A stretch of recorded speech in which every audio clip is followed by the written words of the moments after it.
opinion, maybe that's what she was trying to do with this. I mean, is there a way that she could have done that?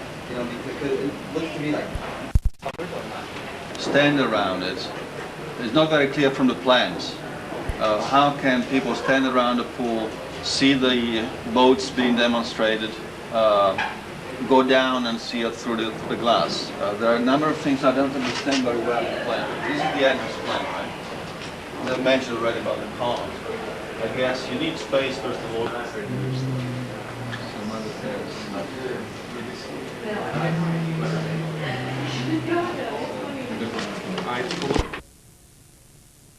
almost like a ship, in a way, sailing on the sea of activity. And so I wanted the building to stand out. It would have to stand out somewhat because of there would be so much activity going on.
The monuments are very provocative. I would like to see the monument, what that's like to be there. Is that sort of, does it sit there on the yellow stripe and maybe some symbolism there? I don't know.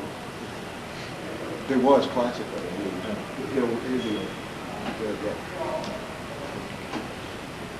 I'll drop that. I'm trying to understand this.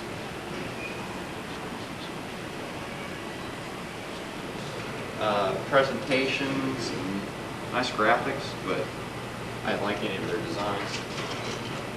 They go for that turn of the century look.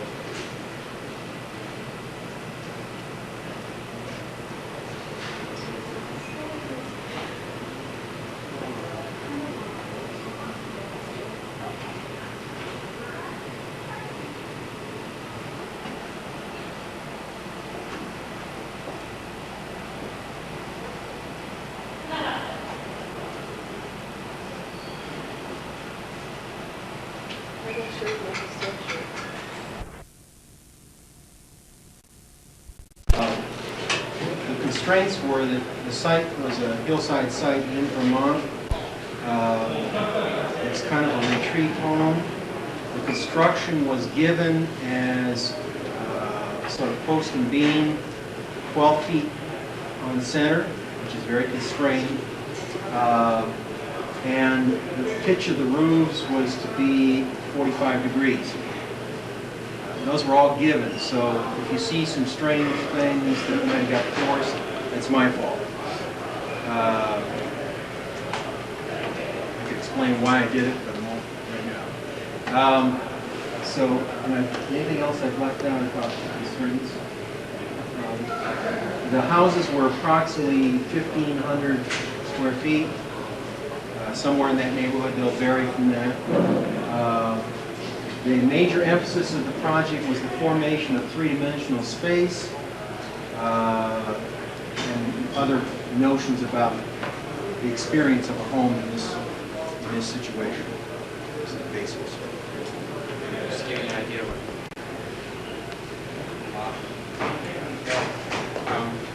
We'll start out, some of the basics that I began with was Roderick Nash is a very conservative person, and he wanted a natural environment using natural heat.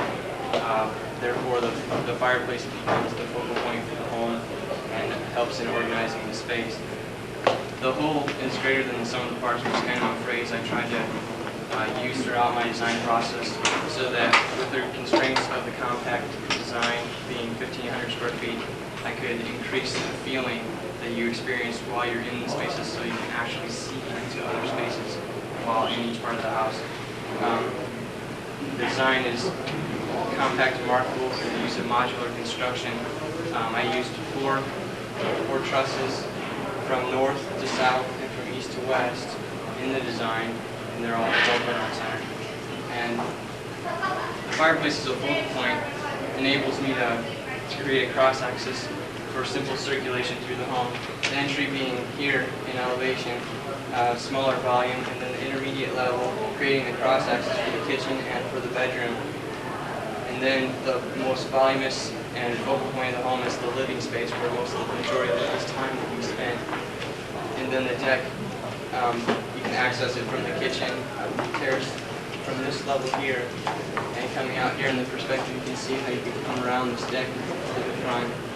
And then there's a nature trail. Out in a number of ways. You first notice it entering right here as you enter from the east side, which will be this way. You notice the dynamic shape of the entry and the angle of the roof and the windows, and it directs your eyes upward. And as you enter the house from right here, then you notice these windows here on the south side that bring your eyes upward and being along the roof.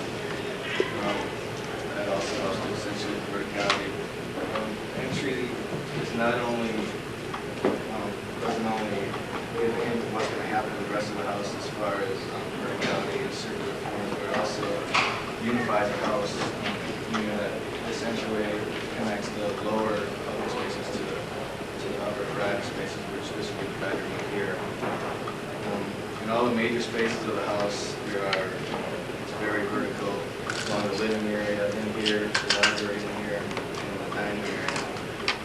You get a good sense of verticality because the ceiling all the way up here goes up to 28 feet because of the location of the vertical windows. They had a lot of windows on the east side. The outside would be like wood paneling. With the main structure. Oh, it's supposed to be wood.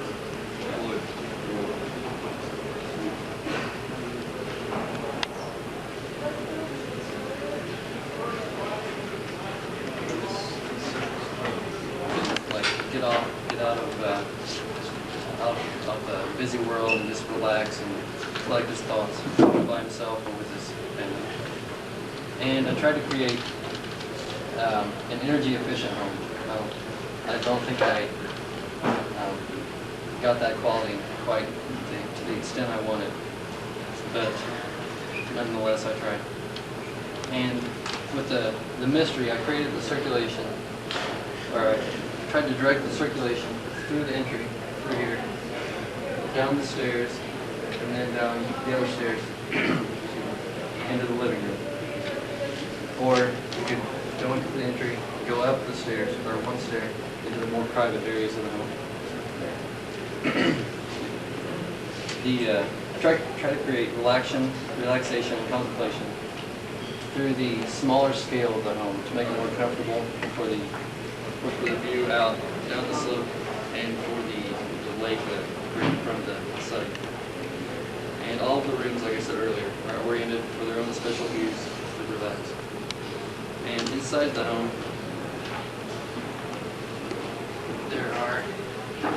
the walls are 6 feet high along here and along here, so that when the viewer comes in through the home, he can see the space flows over into the other rooms. But although 6 feet high, he can't actually see over it, but he just knows through the sounds and the sights, or through the sounds and the lights, that there is a space there. My design was also for Dr. Roderick Nash. I took some different approaches than the other people did. I actually went and interviewed Dr. Nash when he was here for UniverCity, and he expressed several times that he enjoyed the use of the utilization of vertical architecture in the sense that it reduces the amount of surface area of earth that is used. He's a very adamant naturalist, environmental scientist, so the things that you do that impact nature are the things that are going to concern you the most. The second design objective was to make the house as energy efficient as possible within those constraints. And my third most important objective was to attempt to give you the feeling that you are a part of nature when you're within the house, even though you are separated from nature itself. I'm not necessarily to tell you what everything is. The plans did very well. As you can see, I believe that my structure itself accentuates the verticality of the piece. The use of the 45-degree angles, going in separate directions, not only again accentuate the verticality, but are also practical in the sense that my house is set, as you can see here, the four corners are situated on the 4 points of the compass, the 4 main points of the compass. So yoga, for the most part, yoga is like a practice. You used to reach a certain goal and you take steps to reach it. In her case, it's more for relaxation and physical means. So what I did is I set different levels of the house higher for what she thought was most important.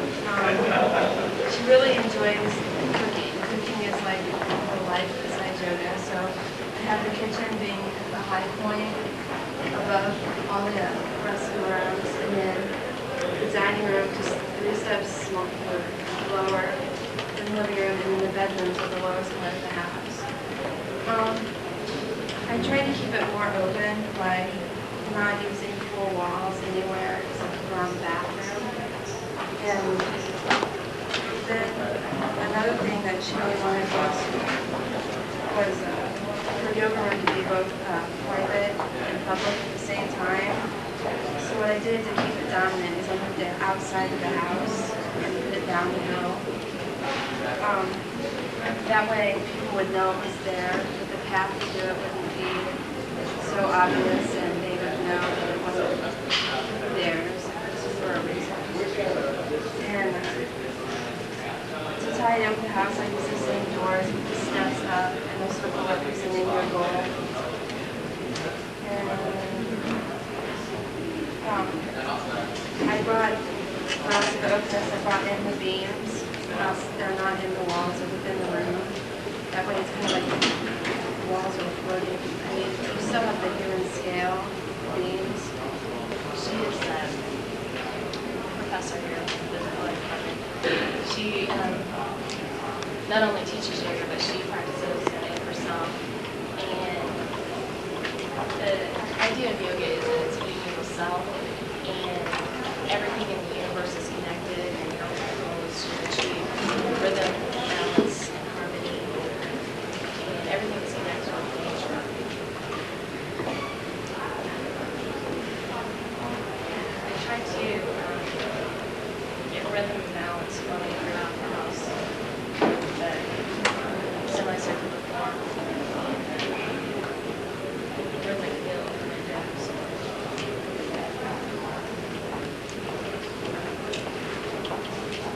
Trying to get a connected feeling with nature by different access ways in the house and use of nature so that pretty much just about places in the house with the exception of the bathroom should have nature surrounding you. And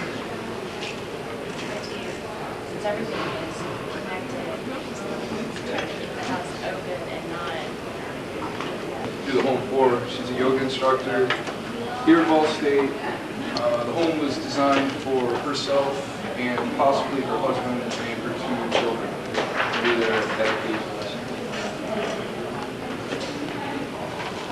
The two primary concerns is design were first spaces to be felt as larger than they really are, and the second is a direct connection with nature, and that comes from yoga. The sun and moon symbol is such a strong linkage with lunar patterns in the practice of discipline yoga.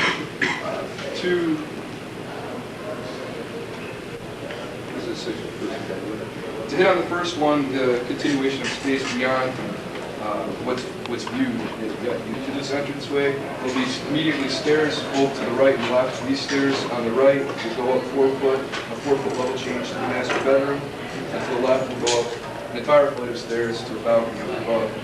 So when you walk in here, so you've got to step down into the main living room, which is beyond. It steps up on both the right and the left.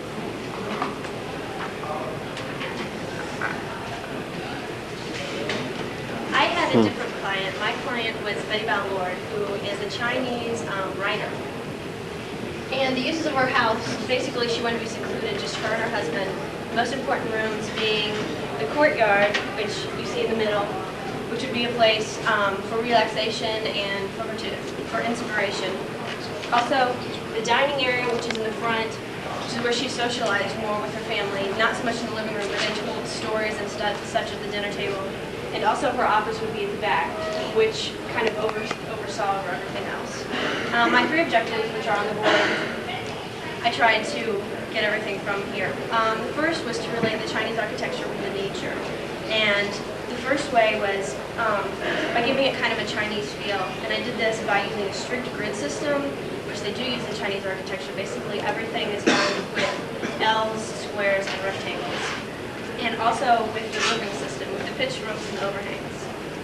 The courtyard is also an integral part of Chinese architecture, which obviously is an integral part of this.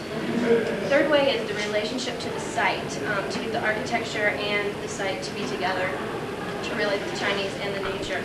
And I did that by the downward motion of not only the floors on the interior, which you can see even more with these two off, but also by the roofing system. Instead of having a flat roof, it does come down. And also because the house fits on the site with the trees. Instead of destroying what lives there, I tried to fit it in with what lives there. My design was also from watching your presentation, we approached the project pretty much the same way. I wanted to incorporate designs of Chinese architecture without having like cheap cliches, artsy things that would change, but more the principles around what we had. The first thing I did was to take basically an enclosed box and organize it around the central courtyard so that all my buildings, except the view end, enclosed the garden area. They also tend to have the north side very enclosed. So to do that, I used clear story windows to allow light in, but to pretty much block the view off so we had to have a sensible wall. She also mentioned that she's not Chinese or American. She has both of those. So her first memories of America were the Brooklyn apartment. And to tie that in, the first thing she saw, and this we'll see, is a drive-up that has the window facade of the Brooklyn apartment. That arrangement, so it's open, but it has that very structured look to it. Along the south, which most Chinese homes are very open. University, the many lecturers that came, we were supposed to choose of the lecturers specific people that we design a home for. And my specific person was Bette Ballard, the Chinese American author. She's done a lot of poetry works, background, and Chinese American, telling stories of culture and how she relates to that and her experiences in America. With that, I went with 3 main design objectives. I'm just telling you, 2 other constraints. Oh, go ahead. Yeah. I placed some certain constraints on this. The site, which is a hillside site, there's construction.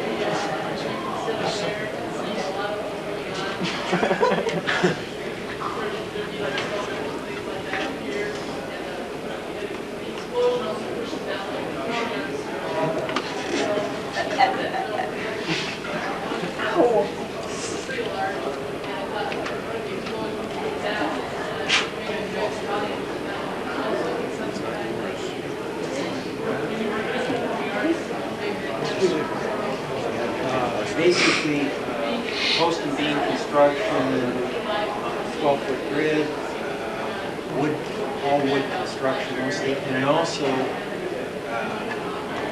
consisted of 45-degree, east to 45-degree roofs. This is in Vermont. Outside. Okay. With that, my three main design objectives was to first integrate her love for poetry in relation to the home, which would be through nature, kind of giving a sense of freedom, flow, the sound and the harmonies that you may feel as an expression of poetry. Place emphasis on the natural lights and the views of sight. This was to provide a relaxing atmosphere for writing, to inspire her, and also as an enjoyable place to be. Also placed emphasis on the terraced patios and slash gardens. Wanted to do this to take advantage of the slope. Also wanted to do it since she did like her Chinese culture and American culture. I left the architecture American and incorporate the Chinese culture into the terraces of the patios. Also to provide a variety of experience as you go down through the terraces. Another emphasis was placed on the kitchen since this was an important part as she grew up. I tried to do this by separating it, this being the kitchen, from the rest of the house, but also so the views, it's visually connected to the rest of the house. It features the large windows directing the views towards the garden and the slope by having all the windows on the inner side, the south side. And the circulation pattern, there's many doors providing access to the gardens and to other rooms throughout the patios. Then my assessment of this project is I concentrated on the relationship between forms and space, starting from the UniverCity project. Also did a lot of reading on different architects and their philosophies, and I tried to stick with the philosophy of Albert Fry, who took a square box and then designed it to relate to the site itself. I also spent a lot of time in the computer room. Terry Waite was a hostage for several years, and my design is based somewhat on his experiences in trying to make it work out. My design objectives were a strong axial plan to bring nature. I also wanted to bring nature into the building. I was trying to make situations in the building such that Terry Waite would feel like he had control of what he did, what happened to him at any time. I also wanted to make his workroom, his meditation workroom, real central, real important. With the plan to make it axial, we made the view from this back door clear down these central stairs through a huge window in that front. The front is a window down to that landmark, which will probably be a flagpole or a sculpture. It just is. And that was the main axis. It's very visual, very strong. And there's two perpendicular axes across the front and service like Okay, hi. My name is Thomas Connors, and I also was designing Terry Waite. A little bit about Mr. Waite that I thought was significant. One, he's English, and I also went to his lecture. It was an interesting lecture. And what I got out of his character was that he was somewhat conservative, not willing to make real dynamic statements, you know. So I didn't want to do that architecturally either. I didn't want to do anything that was going to be sore thumb, if you will. He's a very educated man. He, of course, was a hostage negotiator and was held captive for 5 years. So with that, I also didn't want to confine him anymore. I wanted to give him as much freedom of movement and such. And I thought he would very much appreciate that. So I wanted to design for him something that had a lot of interdependence and a lot of freedom of space and movement and such. So say was the best place to start with. The most important space is his office, and where he wants to be able to think, be inspired when he's writing books of various kinds.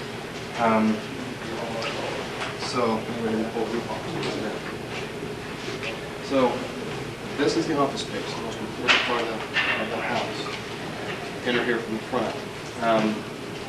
Now what I tried to do was create, the living room, the dining room, this whole area, library, office area, try to get them all under one roof and make them all one space that can move in and around each other.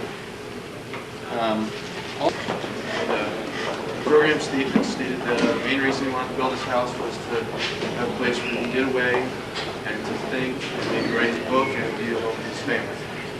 So, dealing with that, I wanted to have a transition between the private parts of the house and the non-private parts. Have a place to just go away and have no one bother him. So, I think I managed to do that by having, as you first walk in, you have all the public parts of the house. And I created a transition with a staircase coming up, and the private parts are over here. The private parts. All right. And when you first walk in, I wanted to create a hierarchy of spaces and a flow of motion. So as you walk through the foyer, which is right here, walk in back this way. Leave it on the site. I can look right through the building. See all those private parts. Well, as you enter the foyer, you're kind of closed in on two sides here. And in the dining room, you're given a view down the hill. Not the best view, we were told, is down this way. So you're given a view out this way. And it's a nice place, and you get the light coming in. But you see through here, and you go into the living room, the floor drops out again, the ceiling rises, so you get a space that we're gradually getting bigger. And this has the best view in here. And then this is where okay, my name is Beth Green, and I also had Terry Wade. My basic design objectives were, first of all, to have cozy spaces, but perhaps to have them appear spacious. And I did this with the light in the windows and the height of the ceiling. The second one was to incorporate the interior spaces with the exterior spaces through visible connections into all the spaces, and by bringing the idea of nature to the whole house. Having the major spot is this interior courtyard that is created by the relationship of the parts of the house. And my third objective was to create a family setting, but to have a private space for Terry Wade to be able to do his work. And I did this with the loft area up above. It is separate, but he can yet see into all of the rest of the parts of the house. How it functions as a whole, there are two parts of the house connected by this glass hallway, and the units are separate. The basic idea of this part is relaxation, it's sleeping, it's got a patio, covered patio underneath. And the basic idea, this is more busy space, work space, kitchen, living room, family space. But all of the interior spaces have the view of the inner courtyard and have the view all the way down the mountain to the lake. It's also right off the gallery area where I see those kind of computers being related anyway. The business and people coming in. I like the my speaker is James Burke, and the main point that I wanted in the house was first I wanted to be able to look through the house as you enter and be very open to the outside, to nature. I wanted his office to be able to also have a sense of openness, yet be apart, be a private space away from the public parts of the house. And the way this house is situated is out this way is toward the view. His office is up in this corner. And the main flow, as you enter, you come in here, step down into this area, and then step down into the living area here. So this is kind of separate, away from the main flow. you come in and you're drawing. And I was also designing for James Burke. The three main ideas that I wanted to concentrate on in my design were to create stimulating space for him to do his work in and to progress in his ideas. The second idea was a place for him to relax, because he travels a lot, gives a lot of speeches, and is away from home doing a lot of his work. A place he can come and relax for a while and feel comfortable in. And the third was being that in his presentation that he takes you on a journey through time and technology. I wanted to take the person on a journey through the house. My main organization of my design is a combination of curvilinear and very straight octagonal spaces, with the curves being very prevalent in what would be considered the front of the house. The curves provide a large amount of sunlight from the south, in addition to an excellent view of the lake down the west. The octagonal provides a nice repetition of geometry through the house. It's carried almost on an axis that travels up through the house here, but is then repeated again both in the general shape of the kitchen area and the shape of the dining room. The orientation, like I said, is southwest on the front of the house, but on the back of the house, there's also very large windows provided in the office space that give you the eastern and northern exposure with additional view of the entire site, so you're not restricted to just the one view. And as you mentioned before, letting the morning sunlight in and using that, not ignoring the rest of the site. The journey through the house begins, you come down, starting at this corner of the site is where the entry to our site is, brings you down over to the southern part of the site where you enter the house. And like I said before, he studies the process and the relationships of human development and technology. And one of the major points of that is the relationship to nature. So I tried to incorporate that as much as I could in the design with lots of views. From the exterior, I wanted the structure to contrast the environment, because I thought it was symbolic of nature and technology, although they don't seem related, they are very much so. And as you can see, it kind of really contrasts to the environment. And from the interior, I wanted to harmonize more than contrast. You can, from this view, this is the entrance, and as soon as you walk in, you get a view of the river and the landscape and the sky. Good job, Green! Like I said, as soon as you walk in, you enter a circulation pattern. I also took the approach of making the house more of a journey. You go down the steps. Oh, yeah. You go down the steps and past the kitchen and the living room.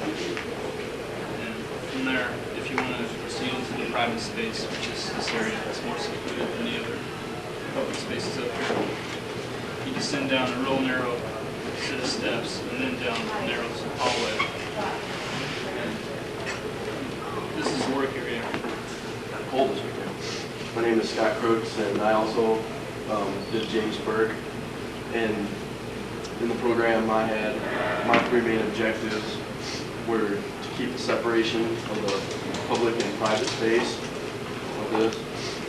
And I wanted to do that by taking the more public space and keeping that on the lower floors where all the circulation would be, and keeping the office, the bedroom, and the main bathroom up on the second floor where the family would be if you did happen to have guests over.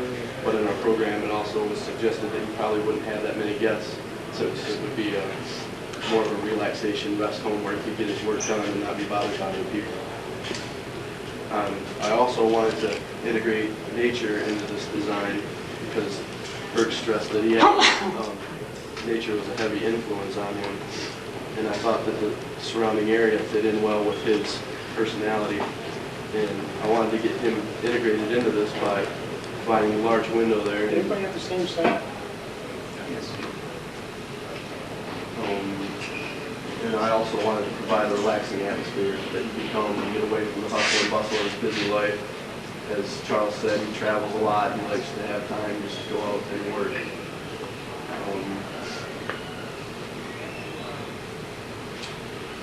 The major focus of my program that I took myself was on the work area. I wanted that to be the special area in this house. I wanted that to be the one that he spent most of his time in or would want to be in that space. Go ahead. Just, don't you have patterns that they, or places they're supposed to be? Yeah, they're right here, man.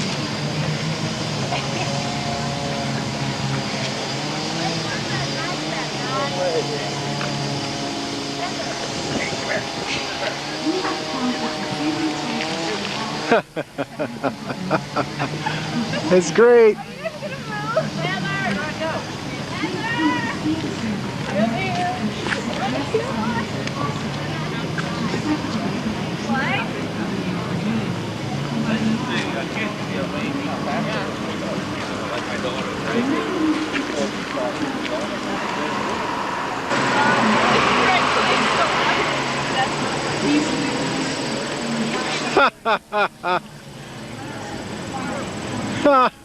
That's great. Yeah, where's that?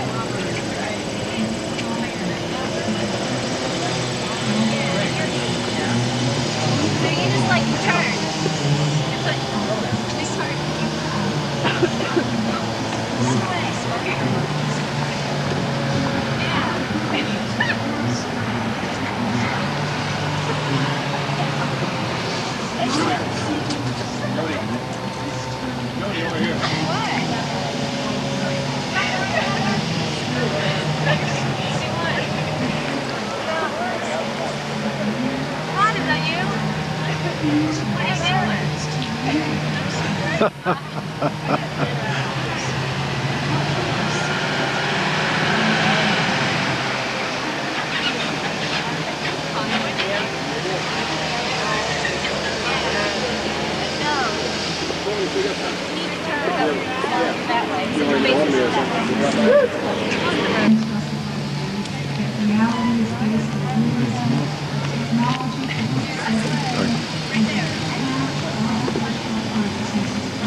It's like two boxes talking to each other. That's great.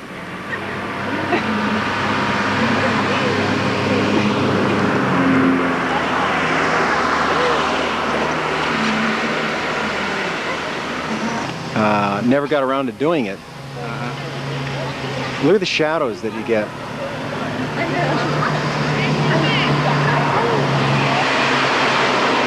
This is Heather Rose's project.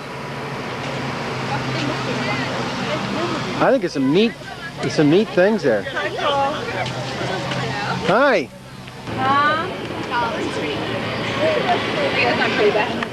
Yeah, no kidding. What I like. Oops, sorry. That's all right. You're right.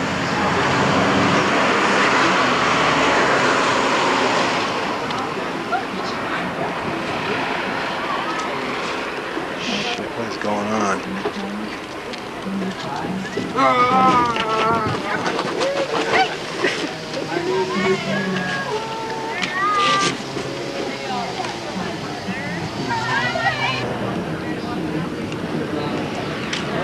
You just want to take off. Shit.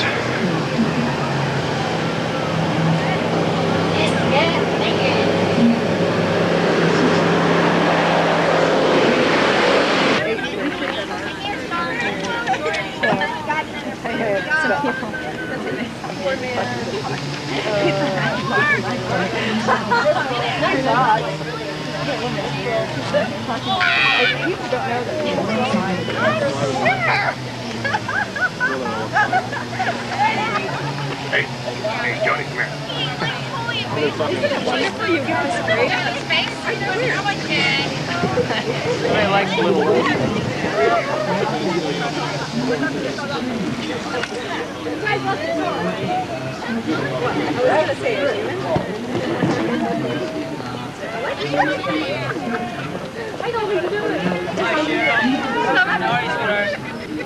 What are they doing so far?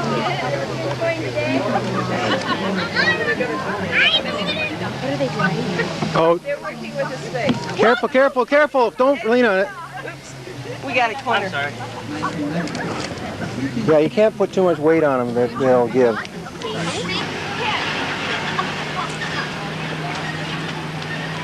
got to go on.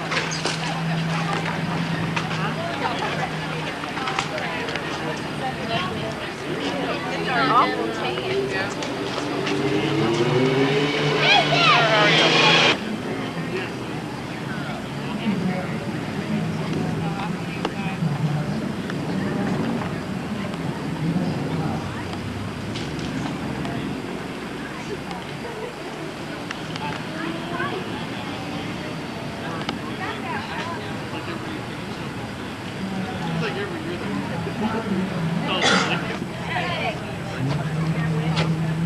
I wish I'd caught that. It went right in there and got it immediately.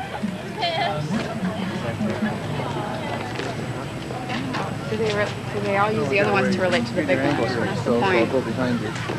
I want to go. Look at them. What do they do? I want to do it too. Go ahead. Why can't we get in there? Go ahead. Go do it, Sharon. Go do it. Go ahead.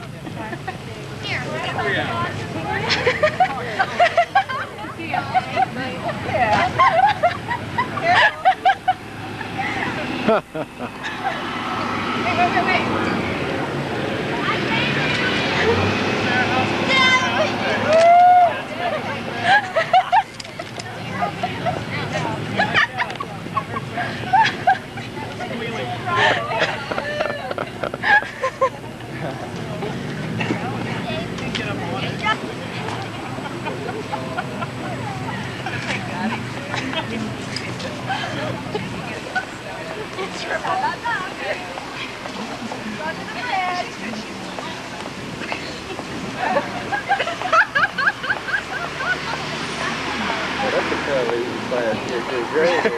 Yeah, right.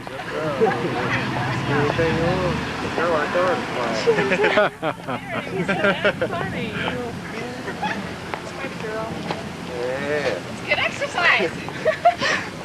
I've been working all day.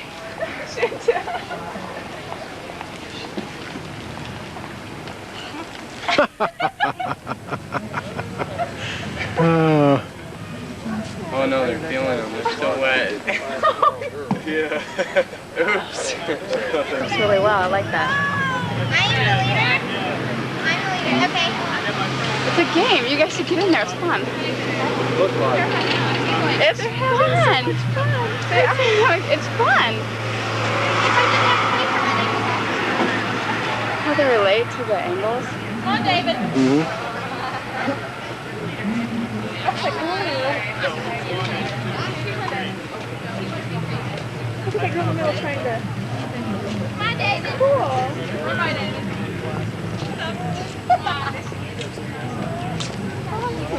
Drugs at Ball State.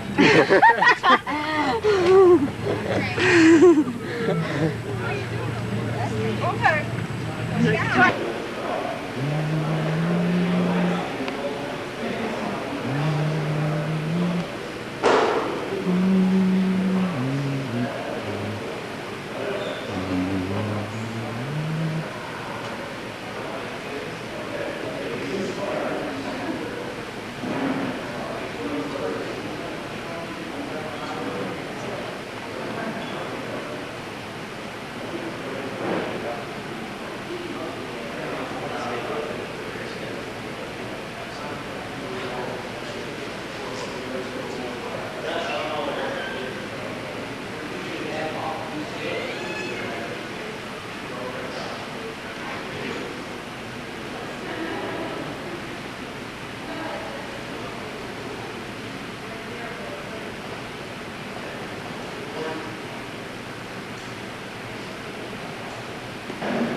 Don't forget the directions.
Well, I've been trying to boss the ball. Bars, like the church stuff.